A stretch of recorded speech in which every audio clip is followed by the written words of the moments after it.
d'imposer ses positions. Alors, je vais essayer de vous résumer ça. La plus simple, déjà, de ses positions, c'est encore celle de LFI, qui n'attend rien de ce gouvernement. Et qui censurera quoi qu'il arrive. Qui censurera quoi qu'il arrive. Bayrou reprend le même budget que Barnier. Inutile de semer des illusions. Voilà ce que tweet Éric Coquerel, que seul le départ de Macron pourrait satisfaire. Ça, c'est fait. Au PS, en revanche, Olivier Faure, lui, il le dit très clairement, arracher des concessions pour les Français, avec la suspension de cette emblématique réforme, on vient d'en parler. Sinon, dit-il, pour l'instant, en l'état, ce sera la censure. Les communistes, eux aussi, espèrent trouver un compromis, mais plus que la suspension, Fabien Roussel veut une abrogation, et attention, immédiate, pas d'entourloupe, écoutez.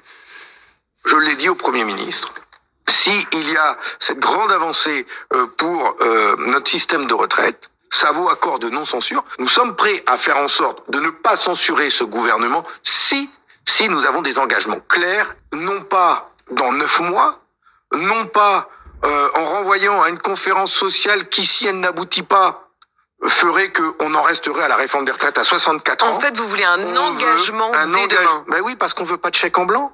Nous, on ne signe pas de chèque en blanc. Ben voilà, c'est très clair, si Bayrou veut survivre, sauf que vous allez voir qu'en face, ils ne sont pas d'accord, forcément, le voilà donc tiraillé comme le dessine le dessinateur Chonu, vous le voyez, parce qu'à LR, on dit hors de question, ni suspension, ni abrogation, c'est ce que rappelait encore hier Gérard Larcher, tout comme Laurent Wauquiez dans le Parisien ce matin, nous sommes au bord de la ruine, alerte l'élu LR, nous ne voterons donc aucune nouvelle dépense. Alors il menace le budget, mais attention, lui n'ira pas jusqu'à la censure, ce serait trop dangereux, c'est ce que confirme ce matin le chef de file de la droite républicaine à l'Assemblée.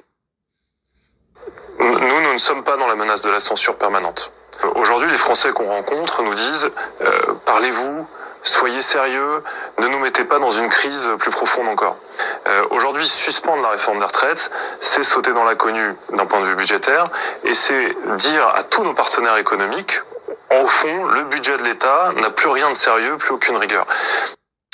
Pas rajouter du chaos au chaos. Reste le RN, là aussi, position délicate, parce que Jordan Bardella, après avoir réclamé la suspension de la réforme pendant toute sa campagne des législatives, estime aujourd'hui que ce serait céder à la gauche, comme l'avait fait Michel Barnier, dit-il. N'importe quoi, répond Raphaël Glucksmann. C'est à l'extrême droite que Michel Barnier doit sa censure. Ce que souhaite faire le gouvernement, c'est évidemment d'obtenir un pas du Parti socialiste. Je crains que ce gouvernement n'ait pas retenu les leçons de la censure de Michel Barnier. Michel Barnier est tombé parce que le budget qu'il nous a présenté était un budget socialiste. C'est quand même le PS qui a fait chuter le gouvernement précédent. Et vous aviez un gouvernement qui faisait la danse du ventre face au Rassemblement national, qui voulait éviter la censure en séduisant le Rassemblement national et pas en séduisant ou en discutant sérieusement avec la gauche.